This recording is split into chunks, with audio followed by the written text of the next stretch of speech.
নমস্কার বন্ধুরা, কেমন আছো সবাই? আশা করছি সবাই ভালো আছো। চলে আসলাম আরও একটি নতুন ভিডিও নিয়ে। ফৌজে থেকে ফ্যামিলি মেম্বাররা কীভাবে রং খেলে থাকে, চলো ভিডিওটি শুরু করা যাক। সবাই গাড়িতে উঠে পড়েছে, যাচ্ছি এখন রং খেলার জন্য। আর এনাকে দেখো, আগে থেকে মুখে রং লাগিয়ে নিয়েছে। আমরা যাওয়ার আগে ওখানে সব রঙের ব্যবস্থা করা ছিল।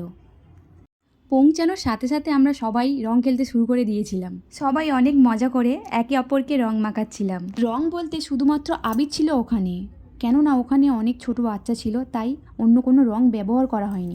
আমার ভিডিওটি ছাড়তে একটু লেট হয়ে গেল। এদিকে আমার অবস্থা তো দেখো, রং মেখে পুরো ভূত, চেনাই যাচ্ছে না। এরপরেও রং মাখিয়ে যাচ্ছে আর বলছে বুড়া না মানো আজ হোলি হে। আর এই মেয়েগুলোকে দেখছো, এরাও কিন্তু আর্মি। ওরা সবার সাথে খুব আনন্দ করছিল।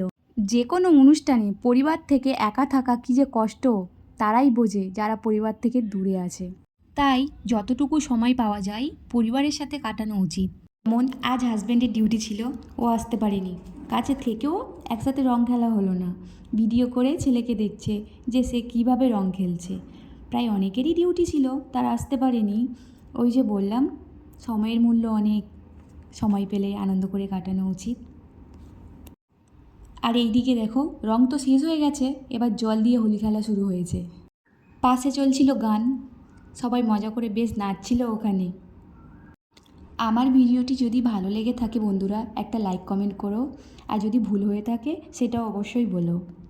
এইদিকে চলছিল গ্রুপ ফটো তোলা, সবাই একসাথে হয়ে। এইগুলো সব স্মৃতির খাতায় জমানো থাকবে, যেমন আমি ভিডিও করে জমা করছি। ফোনে এত জায়গা নেই আমার, তাই তোমাদের সাথেও শেয়ার করলাম।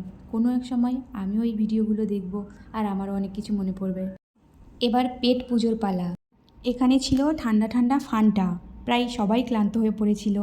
বাদাম, চিকেন পকোড়া, আর এটা সিঙ্গারা না, সিঙ্গারার মতো দেখতে হলো, এটা ছিল একটা মিষ্টি খাবার। ছিল ভেজ পকোড়া, আর এদিকে ছিল ডিম সিদ্ধ। জানেন তো, এখানে প্রায় মানুষ মাছ মাংস খায় না। এখন চলছে খাওয়া দাওয়া, সবাই খুব ক্লান্ত। প্রায় 2 থেকে 2.5 ঘন্টা রং খেলা হয়েছিল। এবার শুরু হয়ে গেছে জল নিয়ে খেলা। একটা দিন ছুটি পেয়েছে, তাই সবাই খুব মজা করছিল। ওই দেখো, পিছনে জলের গাড়ি দাঁড় করিয়ে রেখেছে। এদিকে আমার ছেলের কাণ্ড দেখো, সে পেয়েছে একটা তার খেলার সঙ্গী, তাকে তো জল থেকে ওঠানোই যাচ্ছে না। তার ঠাম্মি তাকে অনেক বুঝিয়ে বাজিয়ে বলছে, দাদু ঘরে চল ঘরে চল, সে তো আসবেই না কোনোভাবে। ভিজে জামাতে রয়েছে অনেকক্ষণ ধরে। এবার বাড়ির দিকে ফেরা যাক, চলো। সবাই এক এক করে এসে বাসে উঠছে। বাসে যে কি অবস্থা হয়েছিল। আর এই ম্যাডামকে দেখো, রং খেলা তো শেষ হচ্ছে না, চলে এসেছে বাসের ভিতরে জল নিয়ে। সবাই এখন বাসে উঠে পড়েছে, যাচ্ছি এখন কোয়ার্টারের দিকে। ভিডিওটি যদি ভালো লেগে থাকে একটা লাইক কমেন্ট করে পাশে থেকো। আজ এই পর্যন্ত, সবাই ভালো থেকো, সুস্থ থেকো, জয় হিন্দ।